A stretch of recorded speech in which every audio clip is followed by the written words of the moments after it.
Hello, everybody. Welcome to another episode of You're the Cure. I'm Dr. Ben Edwards. We've got a guest today that I'm excited about and a new book that she's written. Allie Miller, Naturally Nourished, and her new book, Naturally Nourished Kids.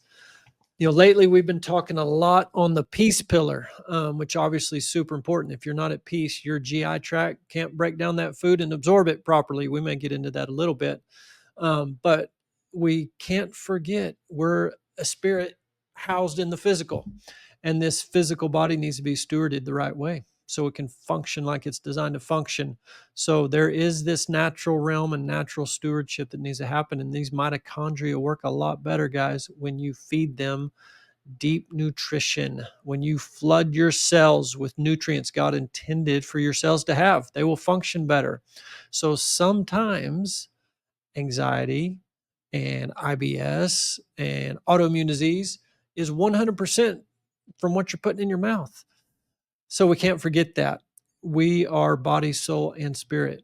And so today we're going to take this opportunity to visit with Allie Miller, registered dietitian. And I'm going to let her tell her story, but she's got a very unique position with a naturopathic background, Bastyr University trained.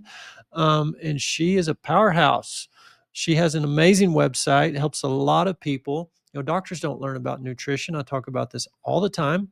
UT Houston Medical School. I got 2 hours of nutrition lecture in 4 years of school. There was an elective you could do at lunchtime, and I did do it because there was free pizza, but only like 10 or 15 kids in my class out of 200 went to that elective. I don't know why. Free pizza, you're a poor med student, but very poorly attended elective nutrition. And it was a cardiologist talking about how diet reverse coronary disease. And he showed these pre and post perfusion scans, and the only intervention wasn't Lipitor, it was diet changes. It was incredible, like blew my mind.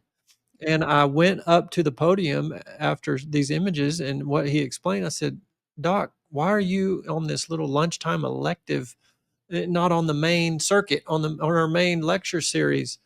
And his answer basically boiled down to, in his opinion, was money related. The coronary artery bypass grafts, cabbages, and the stents produced a lot more revenue, but that's a whole nother story. We don't need to go down that rabbit trail of corruption. Allie Miller, welcome to the show. Thank you so much for being with us today. You do some amazing work. I'm so glad my audience can hear from you and learn from your resources, especially this new book.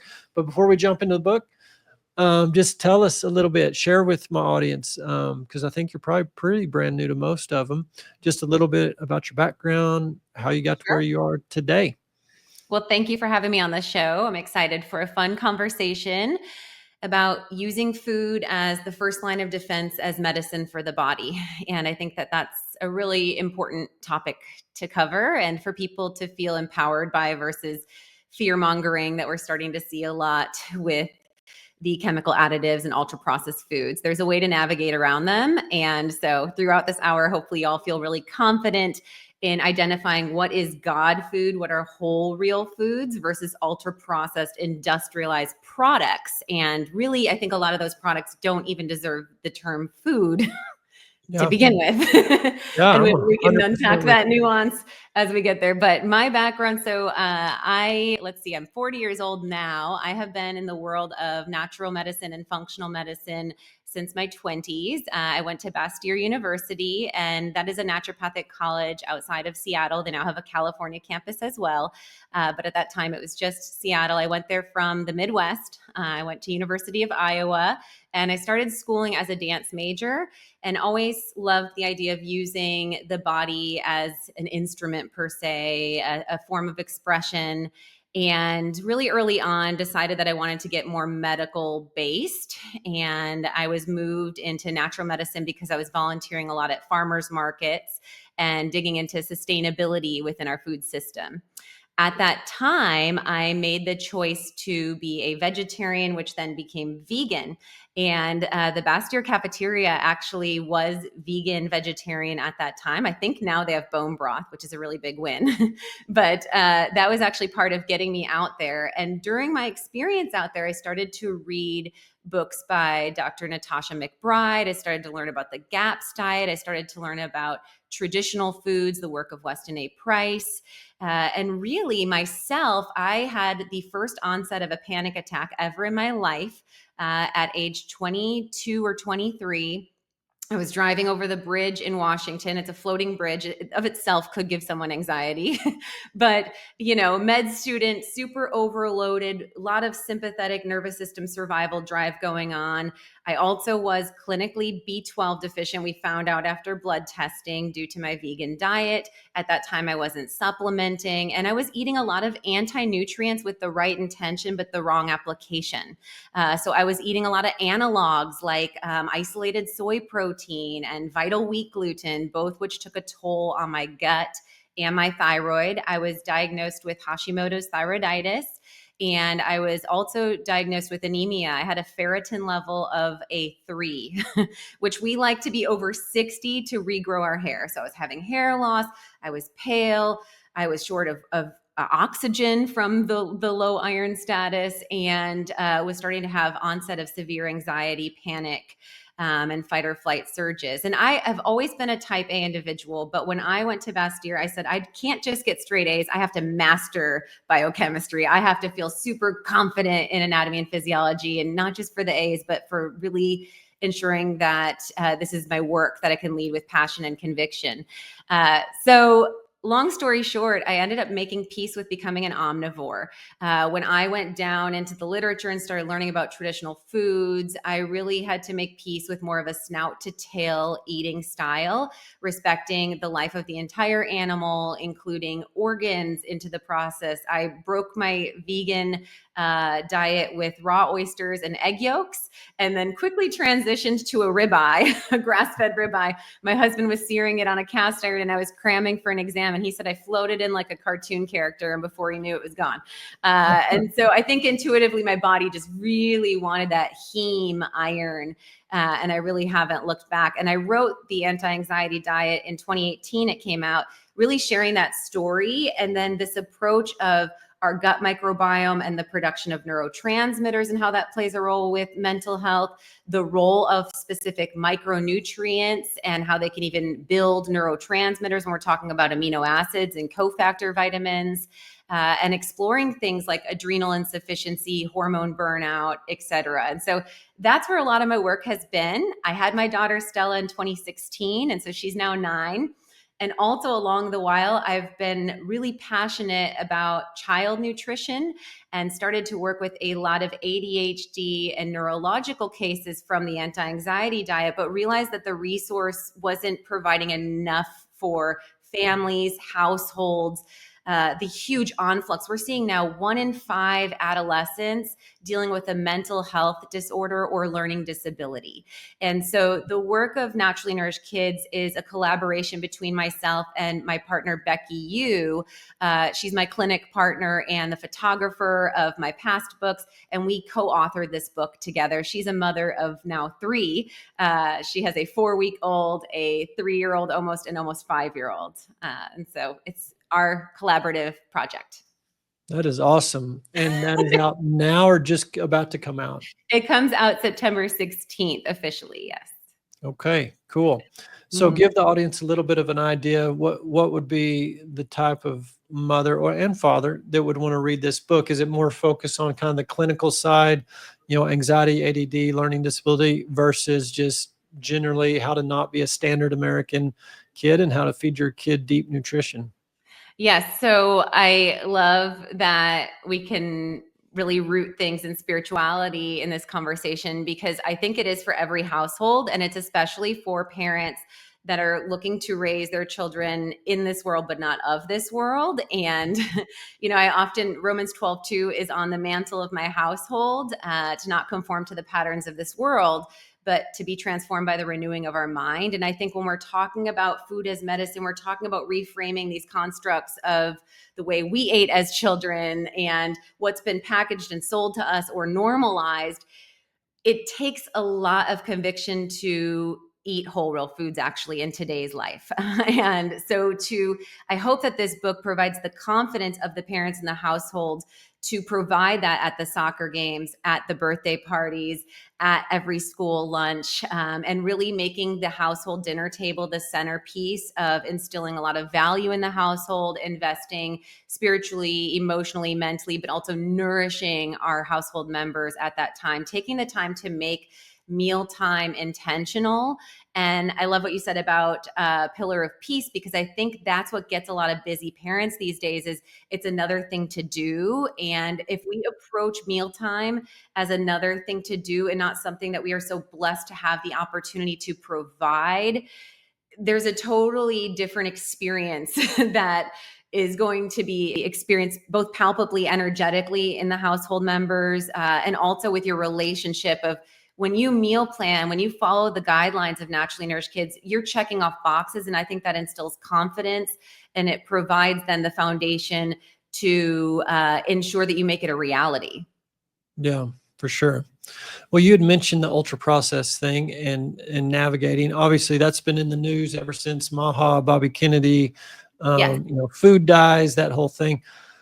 So I think most people have heard that word, but from an ultra processed term versus just processed food, packaged food, modern food, real food, God food, Yes. ancestral, kind of for especially kind of a newer person. We have a lot of corporate wellness clients. So we're signing up folks to educate them who maybe are brand new to this topic, doesn't know how to distinguish what real food. What do you mean that's not even food? you Yes. know, so kind of talk through that. What qualifies something as God food? And I think that's a really great start, because the amount of grams of protein, carbs, when we get into the nuances from macros into micronutrients, et cetera, I believe doesn't matter for not eating real food to begin with. And so I think that that's a great place to open with. The way that I define whole real foods, and I do define those as God foods, are foods that wilt, foods that mold, foods that were once viable and living. If we're talking about a meat product, it had a mother that it was birthed from. So that byproduct that takes out Petri grown lab meat, which is actually already being served. So that's an actual necessary credential, if you will, of real food. Again, it being a live one, it's not made in a lab by a chemist or a food scientist. And it's important for listeners to know that when we are outsourcing scientists versus farmers, growers, ranchers, land stewards to produce our food, they are looking at both the cost and trying to make things for as cheap as possible so that they can then create the commodity that becomes the standard, and everything else is incredibly expensive. And so cost differential, and they're looking at addictive properties. They're looking at actually, instead of providing you satiety, interfering with dopamine and other neurofeedback in the brain that actually counteracts the satiety signaling that says, I'm safe, I'm fed, I'm nourished. And that can lead some serious addictive properties. When we're looking at whole real foods, they're going to have all of the edible parts intact. So least refined, stripped, or processed in that sense. So in a kind of continuum that we could look at is like, over here is like the Paw Patrol orange gummy, which would be a food-like substance or an industrialized food. Then we could move into maybe a glass of orange juice, which, if it is from a product that is shelf stable versus fresh squeezed orange juice, there's going to be some form of preservation, whether it is from heat or from light. Either way, that's creating oxidation. So we're starting to diminish the natural antioxidants that were present in that juice. Still closer to a real food than the gummy, right? But we're starting to lose some of that vitality of nourishment. We're losing the nobolin, which is the compound that's in the pith, the white furry pith of the orange, which if we were to fresh squeeze, we may retain some of that. And then as to eating the whole real orange, where we're peeling it, we're sectioning it, and we're getting all of that edible part intact, We're going to get substantially more bioflavonoids and unique antioxidants. We're going to get more pectin and fibers that create a lower glycemic index, so less dynamic of a blood sugar spike and thus crash. And we're going to register more satiety in that eating experience because it might take 15 minutes to eat that said orange. We salivate, we're having a digestive experience versus taking that similar amount of carb of processed orange juice, which we shoot back in 6 seconds, and that's maybe 3-4 ounces versus that single gummy, which has now additives and is now not gaining any of those benefits. Maybe they'll say enriched with vitamin C, but they'll probably add ascorbic acid to it as a, again, dead isolated product. So the big variance that we see is in the world of food as medicine, it's kind of like a double-edged sword. I want you to get an abundance of these whole real foods for the synergy of the nutrients intact. And I want you to limit as many of these ultra-processed foods because, unfortunately, we've been told that they're empty calories, or yes, maybe these ultra-processed foods aren't as healthy, but I would argue they're not just empty calories, they're actually net harmful. When we start to get into the world of ultra processed foods, and we're looking at ingredients like preservatives, we're looking at industrialized oils. These can create inflammation in the body. These can disrupt our endocrine system. And on your point to mitochondria, we're seeing mitochondrial toxicity as a driver of obesity. So even though things could be the same calorie, based on the composition, if it's chemical additive composition and the body doesn't know what to do with it, it's going to be more stressed and have less metabolic health response. Right. What's your thoughts on regarding obesity and how you tackle that? I mean, I know there's maybe one approach for clients of yours or patients who are just wanting to learn how to eat healthy versus a very challenging case, especially metabolic dysfunction, morbid obesity, or any amount of excess weight, diabetes, hypertension, lipid disorders. The whole let's just completely cut carbs out, keto, intermittent fasting, versus eating deep nutrition versus a blend of those. Kind of how's your approach on that? So I do take a blend. I call it a keto reset in my program. So I run a keto reset to literally unlock stubborn metabolism. When I'm looking at biomarkers beyond an A1C and, getting blood pressure metrics and base lipids, I really like to look at leptin and insulin. So those are markers that I'll use more in adults than kids, but we are seeing 1 in 6 children now dealing with a diagnosis of obesity. And we actually mark in Naturally Nourished Kids keto-friendly recipes, which are 10 grams of carbs or less, and talk about where that might be metabolically appropriate. And for children, the answer is if considering a GLP-1 or if the child's BMI is at a level where the doctor's recommending weight loss, then I do think that keto can be appropriate. And or if dealing with a neurological condition that we're considering medication intervention, especially in the world of bipolar disorder. I mean, there's just such benefit to cooling the inflammation in the brain by producing ketones. So mental health disorder, neurological disorder, and metabolic disorder, there's even a place, absolutely, I would argue, for children. But luckily, kiddos are a lot more metabolically flexible than adults. And so adults have to be more carb focused and aware because we don't have that flexibility of that caloric burn. We're not as active, generally speaking.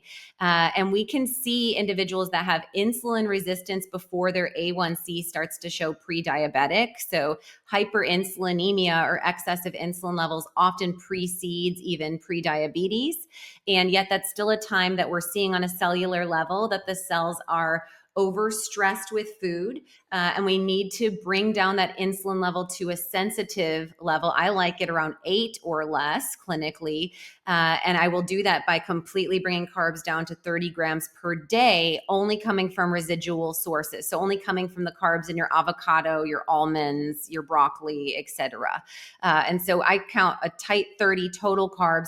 Once I get that insulin level down, then we play with metabolic flexibility. And some individuals can tolerate 60, 75 grams of carbs, which could look like a half a cup of sweet potatoes at dinner with your Brussels sprouts and your salmon. That could look like some sliced peaches in your salad with your goat cheese and your chicken thighs and a lovely dressing. And that could even look like some berries at your breakfast to stay within that threshold, still eating seasonal fruit and produce, but still making light nutritional ketones once you've reset that metabolism. And I do believe that we were designed to have that ability to hybrid swing into ketosis. I think that it is one of the most therapeutic, natural healing tools available to us, but we are just so metabolically handicapped by excessive carb consumption that we don't have daily access as we should. Yeah. Where have you, or have you spent some time in the autoimmune world and, autoimmune paleo, or, you mentioned GAPS earlier. I know some autoimmune folks will utilize the GAPS or just a paleo, and kind of what's your approach and your take on that? Yes. So I use, so generally first, assuming someone's eating an anti-inflammatory whole foods diet as the foundation, before I'm stressing out about black pepper or, certain potential non-AIP ingredients. The first, top 5 pro-inflammatory foods: corn, soy, dairy, gluten, and refined sugar. Once we've pulled those out and I feel like they're eating relatively clean, if we still can't get things covered and we're coating their gut with bone broth, eating a probiotic rich food, or we've done a gut cleanse if necessary, and we're supporting that gut lining, then I start to look at potential other irritants that would be driving the immune system into that overdrive mode. I like to, at that point, do the MRT test by Oxford Biomed. That's my favorite one on the market, different than like an ALCAT test where it doesn't just look at IgG, it actually looks at cytokines, prostaglandins. And so when it measures a client's blood, it's looking at the inflammatory chemical release to response of that food versus just a potential neutral immunoglobulin tagging. And I see really good clinical outcomes with that. I'll use that in cancer care and autoimmune disease, especially when we can't get their markers into remission just using diet and supplement. I want to kind of circle back. I should ask this earlier on your journey, plant-based, vegetarian, vegan. Could you speak to that a little bit? Well, I did have Dr. Natasha McBride on a few years ago, and her book, Vegetarianism Explained. And guys, y'all can go listen to that interview, veritaswellnessmember.com, resources, podcasts, and just put in McBride, Dr. McBride's name, and you can get that podcast. But speak to that a little bit for folks who maybe are there or looking at going there. Obviously, plants have lots of good nutrition for us, but spend a few minutes speaking to that topic and why maybe we need to get a little more broad in our nutrition than just plant-based. Yes. So I think those are two of my big kind of constructs of nutrition, is that the body is made to be a hybrid with access to ketones throughout the week, maybe not every day, but during periods of time throughout the week, and that the body was designed to be an omnivore. And I think the omnivore continuum can be great. So for some individuals, they might lean more into the carnivore spectrum, but I still believe that we need phytocompounds and plant-based antioxidants, and that they were put here to support us from toxicity. And so, even if we're arguing in that community, let's say there's a lot of argument of sulforaphane, which is one of the antioxidants in broccoli, which we see just a myriad of medical literature on cancer fighting effects, and especially in the world of breast cancer research. There's a lot of argument that there's anti-nutrients in broccoli. There's a lot of argument within the world of anti-nutrients. This could be things like lectins or oxalates, et cetera. And anti-nutrients can, yes, stress the gut. In the world of oxalates, they could potentially stress the kidney or the bones. But everything, it's like the dose makes the poison type of way that I look at it. And when I look at human studies, and I see that when you eat, you make the only variable change of adding broccoli sprout to these athletes, and their glutathione levels went up and their oxidative stress markers went down, then I'm saying that whether that broccoli helped the human body to make glutathione because it stressed it, and so we endogenously, that's what we're seeing, is we're endogenously in the human body producing more antioxidant in response to this, whether that is called then a hormetic stressor, right, in a sense, or it's called an antioxidant, or it's called a toxin. Either way, if it yields a net benefit in the body, I think that that's good. And so I think for some people that have serious destroyed guts, like where I was when I was, diagnosed with Hashimoto's, at that time, I believe that my gut permeability was so severe because of a lot of the concentrated gliadin, because of a lot of raw food that I was eating without the balance of some of those meat products and such, that wasn't serving me. That was creating more disturbance. But also on the other end of the spectrum, I think when we're consuming bone broth, when we are eating snout to tail and we're eating in balance of whole real foods, that those micro stressors have a net benefit and we need to include them for that health support. Right. Talk a little bit to the mothers, maybe. These picky eaters. Yes. I just had one yesterday. Yes. It literally, I mean, this kiddo just refuses to eat. And I know that's multifactorial. There can be some neurological things. There can be some social things. It's multifactorial. But in general, it's a challenge for these mamas. Number one, everyone's so busy. Just the convenience factor, the cost factor, all these other factors, and the lack of knowledge. Young moms today, just a lot of them grew up. They don't know how to cook. They don't know. We had one time didn't know how to boil an egg. Which, not demeaning that, I'm just saying that's where our culture's at. So that can be very intimidating for a mom who knows, especially with the whole Maha and Bobby Kennedy, this food's toxic. It's no good. Right. But it's such a challenge and an intimidation. Kind of speak to those moms. What are some tips for these kind of picky Yes. eaters, or a mom who just doesn't know? So we'll first talk picky eaters, because I think I got a lot on that. And then we can talk about kind of like cooking and getting back into that. In the world of picky eaters, we have to first acknowledge that, and we know this intuitively, and we've experienced as parents, our children are extremely intelligent. And at age 2 and on, especially 2 through 5, is a great test of autonomy and ownership and boundaries. We all see it, right?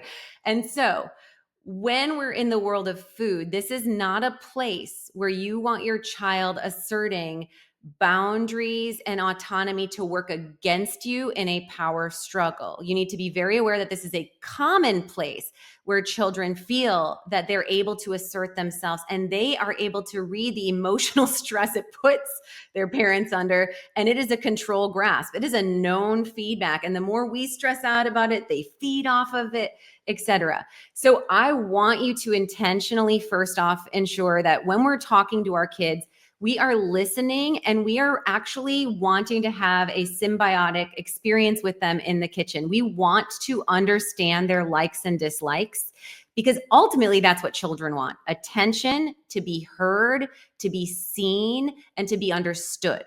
So if we invest that in our children in the constructs of healthy eating, you will get such strong returns on investment. We have a specific section here called Being a Taste Adventurer, and it's a table. It's actually laid out like a worksheet that we hope that you photo scan or whatnot, photocopy and use in your household.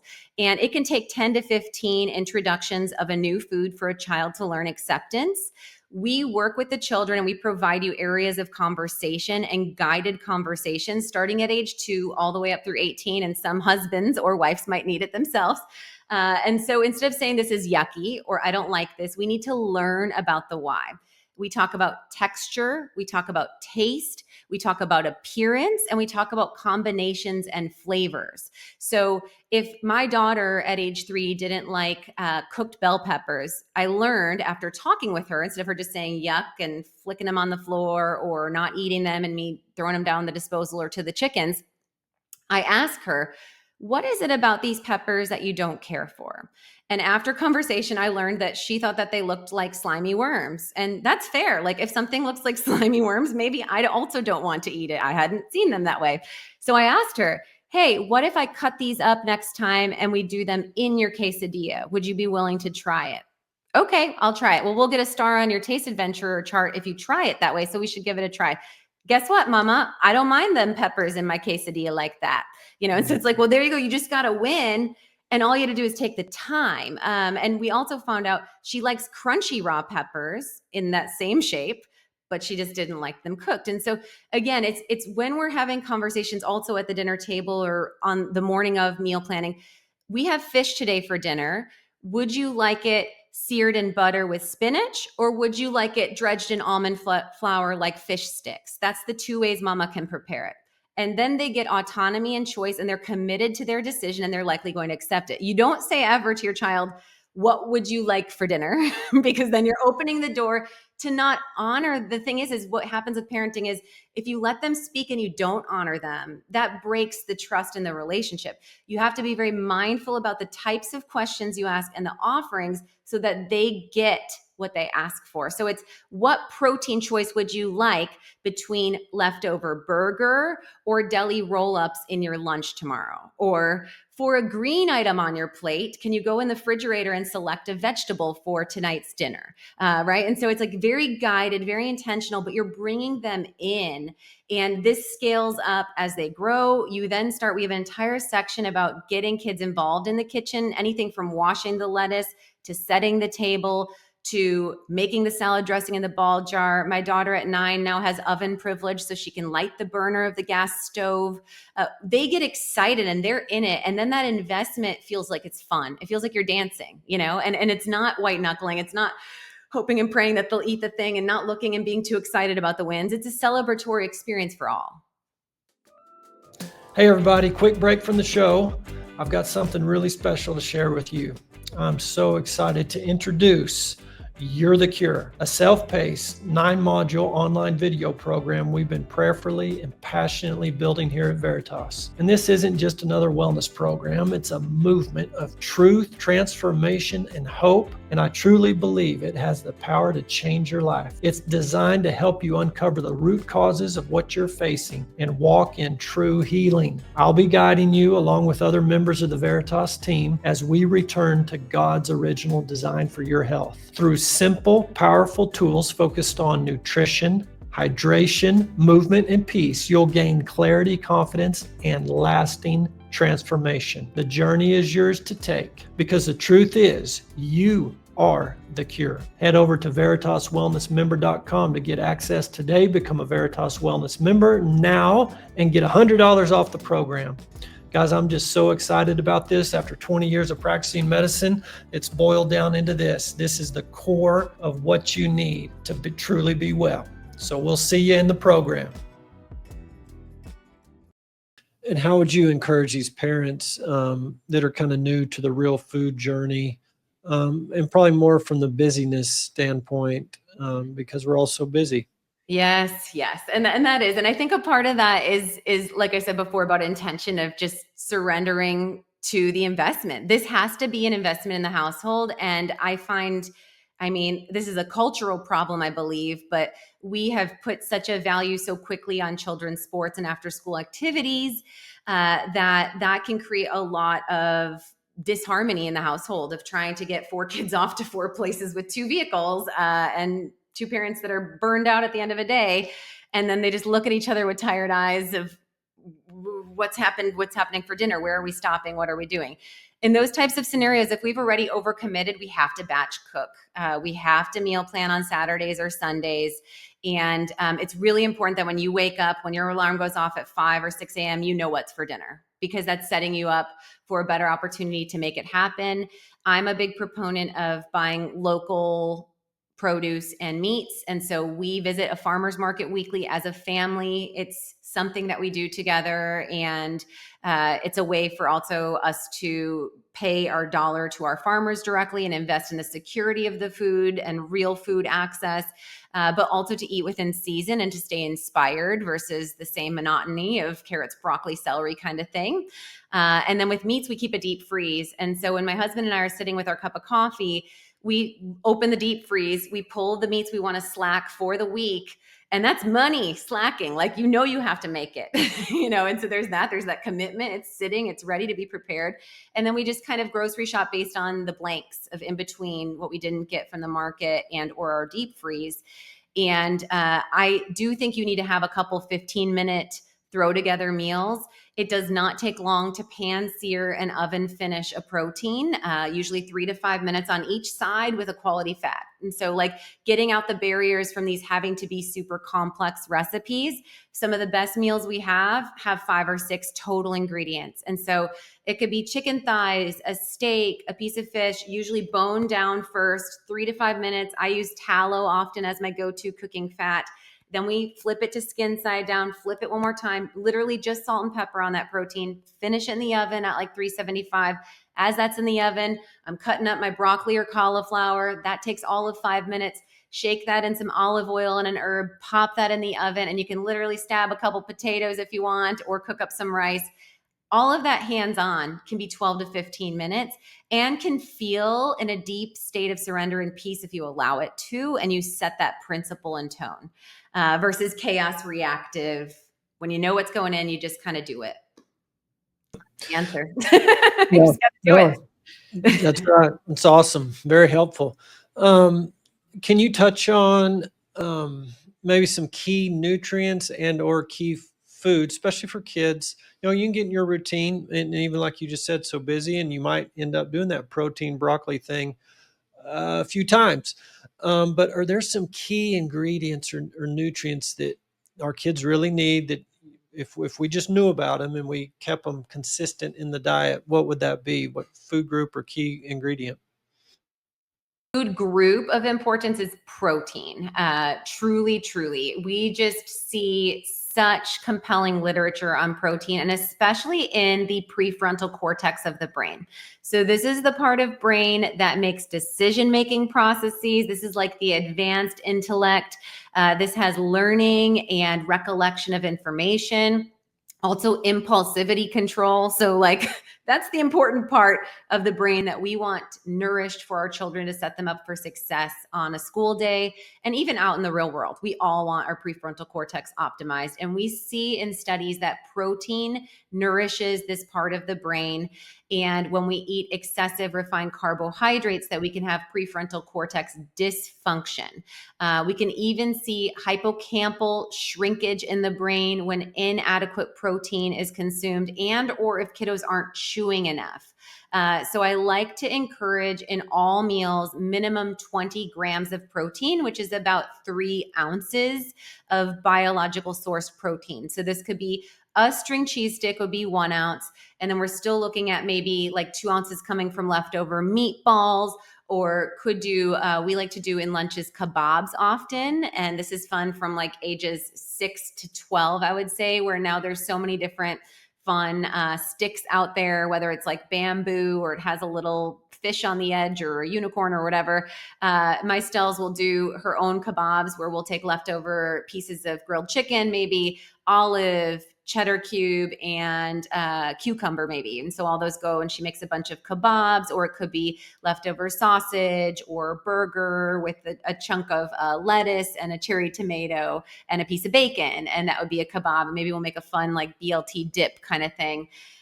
So protein, at least getting 2 to 3 biological ounces in all meals. So breakfast, we're looking at getting that from eggs or cottage cheese or yogurt. Using a quality grass-fed whey protein in a smoothie can work well for kiddos that have low appetite, but really thinking on that minimum 20 grams at all meals. And we give you in the book a guide based on age and weight to be a little bit more specific, but that's a preliminary start. I really believe very strongly we're putting kids at a disadvantage if they aren't meeting that minimum protein need. And the protein recommendations in America are to really just hit the avoidance of wasting, like true muscle wasting, not cognitive support. And remember, I mentioned 1 in 5 kids has a mental or learning disorder. So just getting that protein up, I think, would resolve a significant amount. And choosing from whole real foods of that protein. And then I think as far as specific nutrients, choline is a really big one that we think of in the world of neurological health. Choline is found in our egg yolks, also pretty rich in bacon, which is always a fun one to give permission for, an uncured or a quality source, and then liver. So doing ancestral blends, we actually have a really fantastic, every child that's tested it has loved it. They're called superfood chicken nuggets. And we make them with organic riced cauliflower that you can buy frozen. So you just strain out the excess water as it thaws. And that cauliflower is mixed with eggs, as well as 1 pound of ground chicken and 1 pound of an ancestral blend of ground chicken, which incorporates the organs in there and heart. And so that's providing CoQ10. It's providing a lot more rich sources of minerals and antioxidants in there. And then they get also that sulfur from the cauliflower. And then we dredge that, we form that into patties, and we add some seasonings and dredge that in almond flour and sear that. We just spray avocado oil and bake those in the oven. And those batch freeze fantastically as well. So go really well into a lunch or for a dinner on one of those busy nights. So getting choline with organs or egg yolks is another, more specific food as medicine goal. And then I would add lycopene actually for specifically, we're seeing the world of autistic spectrum and ADHD.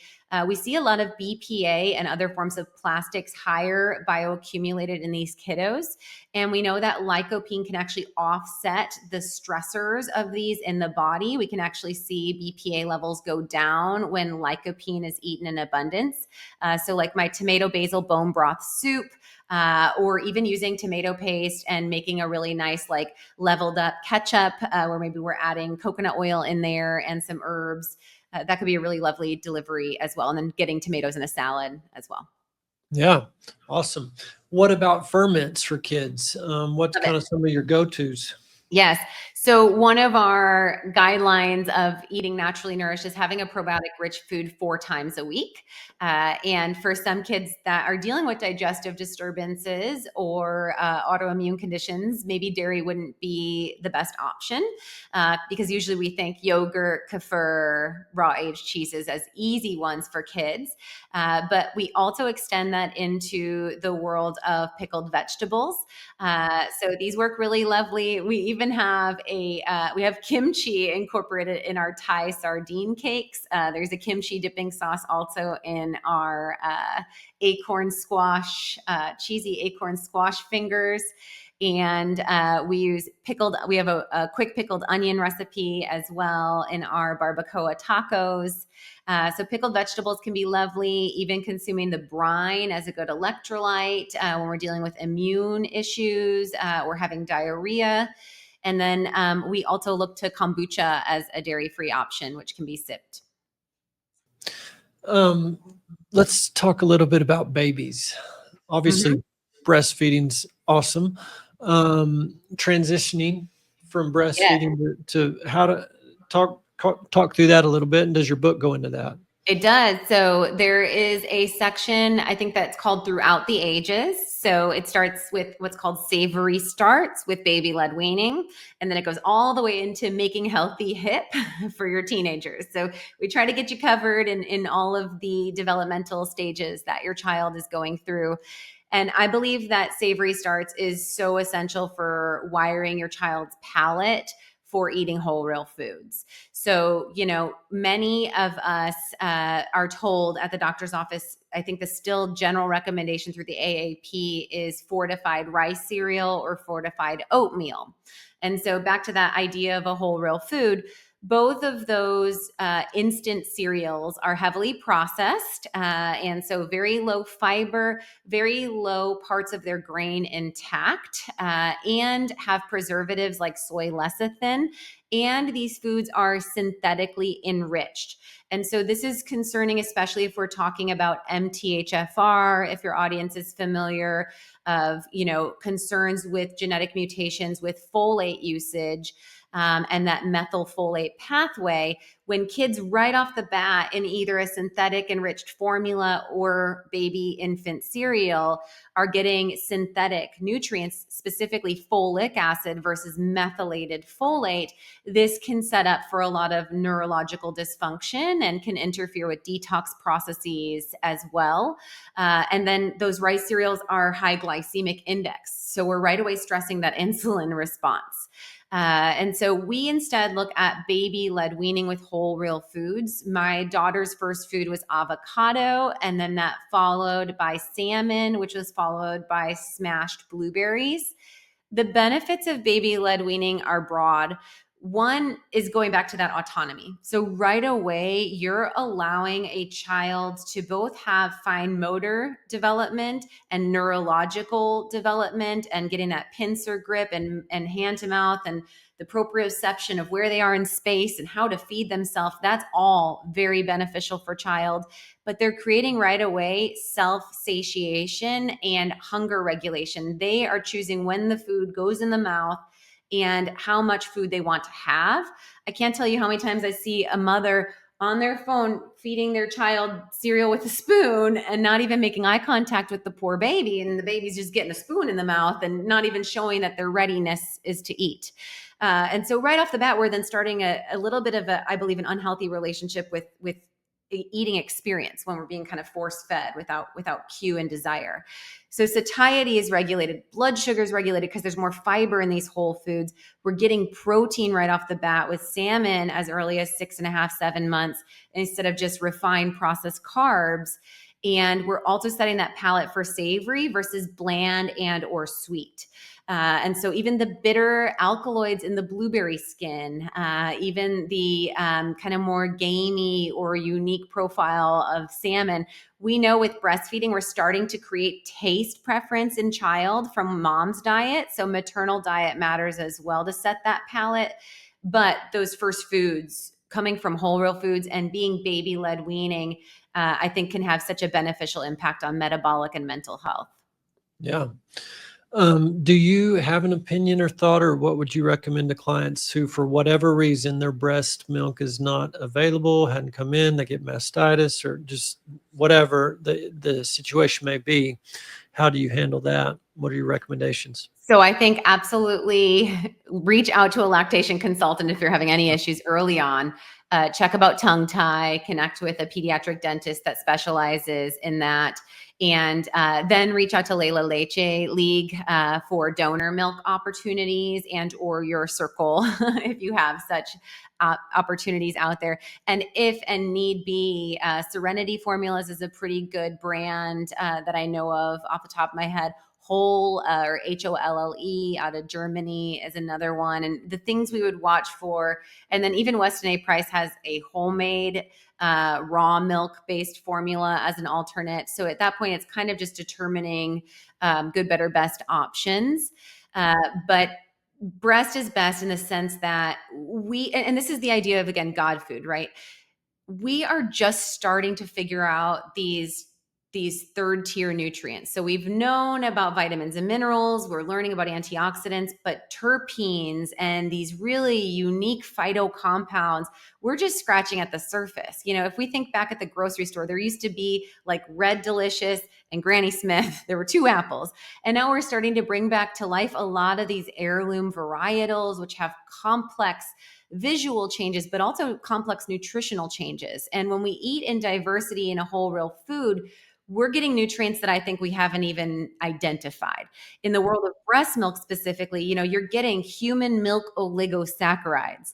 You can't get human milk oligosaccharides without human milk. Now you can get plant-based oligosaccharides, but we don't necessarily know if those prime the microbiome in the same way. We get colostrum, of course, in that first breast milk. We get even CBD, cannabidiol, and the body is made with an endocannabinoid system. So there's some rhyme and reason of why mama's milk has that and why baby's body is wired to receive that. And that likely helps with anti-inflammatory benefits, depth and quality of sleep, appetite regulation. And so again, when we're looking at these whole, real, perfect foods from God, they were made with the incredible design to nourish the body. And I think, who are we to say, oh, it's the vitamin C we're after, or oh, it's the, you know, lycopene, or, and, you know, I speak on these compounds, but always trying to get them at whole real foods first. Absolutely. Speak to, and I don't know if it's more just in general, chewing the food, you know, versus a smoothie or juicing, but even in kiddos, developing the right muscle tone, structure, Yeah. facial structure, tongue, all that, the chewing of and hard foods, not just all these soft foods. Speak to that a little bit. Yes. And I mean, this is important for all of us listening, because really when we think about a lot of our foods, even if they have a crunch, if they're a processed crunch, it doesn't work the mandible in the same way. So we're talking about dense chew, like a good old raw carrot, or we're talking about these stew cuts of meat, or more tough cuts of meat, which is why we love snout to tail. You don't just want to eat the grinds, you have to eat all varieties. When we are masticating and using more of a primal jaw, first off, we've gotten to occlusion in the oral space because of eating ultra processed foods. It really happened when we started to create higher consumption of flour, and really moved into a higher carbohydrate processed diet in the last 5 decades plus. And this is where we're seeing sleep apnea, more teeth removal being necessary, more orthodontics. And the crowding in the jaw happens when we're not using the mandible.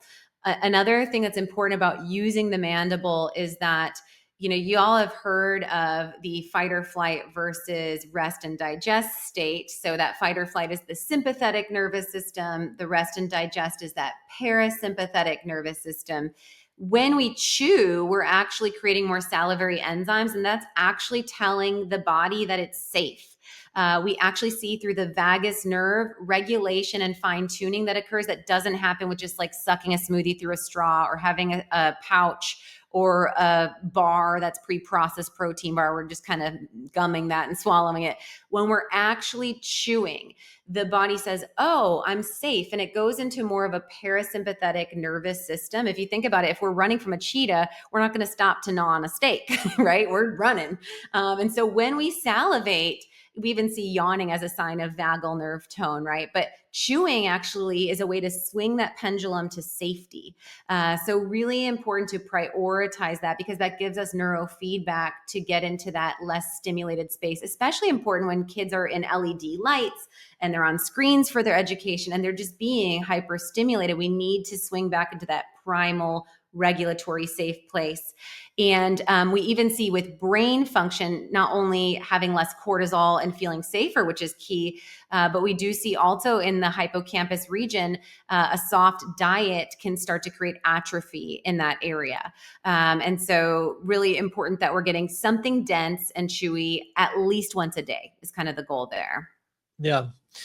Okay. We're kind of coming to the end, but I want to get this part in, because I know a lot of mamas get excited, get into whole food, get to cooking, but then in baking in particular, maybe, but different treats they're making, and they need coloring. Yes. They need to make a red velvet cake, or they need to make gummies or whatever it is. But, we're not going to be using this yellow 40, red 40, all these artificial dyes. Talk about natural alternatives to these food colorings. Yes. So, one thing that's important to think about when you're just simplifying things to getting closest to God food versus stressing out about what ingredient to avoid, I think there's a lot more peace in that. And then we don't get tricked by marketers, because marketers are constantly on to us. So even before states started banning the food dyes, I don't know if you saw this, that the food dyes themselves were rebranding. And so they were calling like from, blue number whatever to bright blue. And the yellow number 5 was tetrazine. And so they were already starting to get tricky. And so I just like to say that, don't get anxious about the buzzworthy stuff you see on social media of this is bad, this is bad. Just think about what is good. Focus your mind on the good, and the rest will kind of fall into place.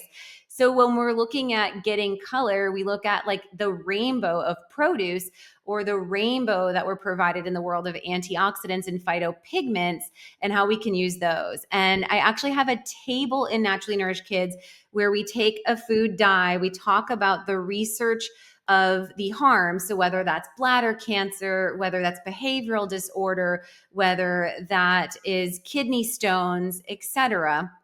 And then we take in that same color family alternatives of whole real food. So if it is red, let's say, for instance, You can use beets, and actually you can light boil beets in concentrated water and then use that water. You can also puree and use small amounts. Raspberries tend to lean really well into flavors. So we have a Pink Princess lemonade that I did for Stella's 4th birthday. It was a tea party, and actually we used strawberries in that instead of the raspberries to keep it less tangy.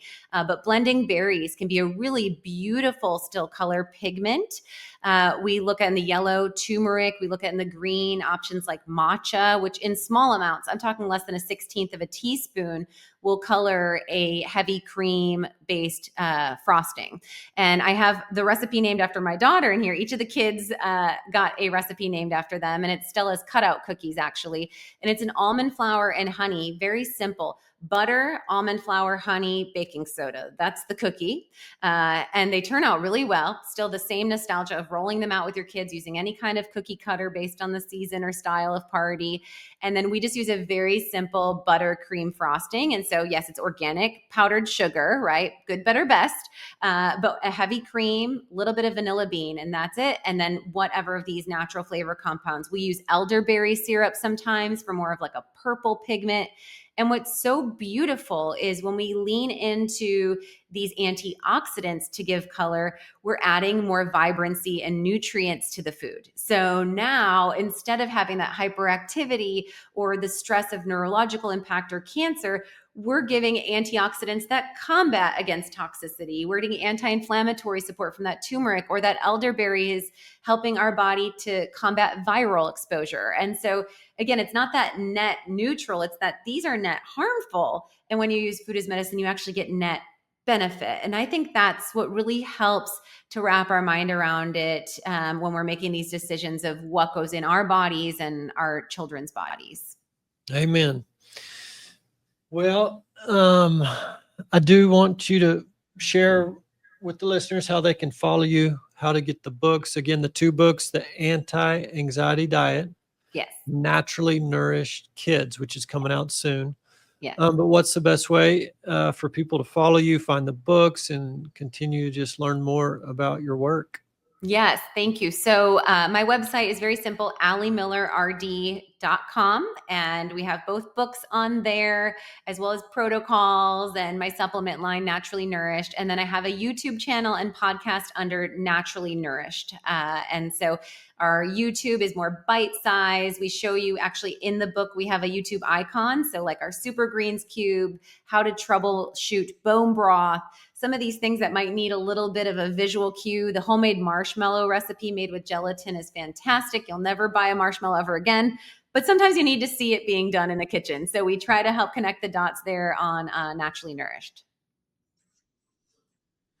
It's Allie Miller, ALI Miller, RD.com. Allie, thank you so much this is a lot of work, obviously, what you're doing, writing a book, but all the resources. I know, and you're a busy mom and wife, so thank you. It's so beneficial to have folks like yourself who really love people, care for the truth, and we just want to see people well. So thank you for all your hard work. It's my pleasure. Thank you for sharing your platform and audience. You're welcome.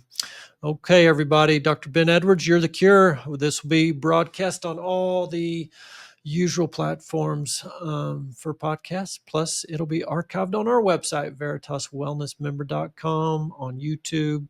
So go check it out. Spread it far and wide. School's about to start. These mamas, these daddies, they need this kind of support. So all you grandparents out there that are listening, get this to your kids and your grandkids. All right, everybody, we'll be back next week with another great show. Bye-bye.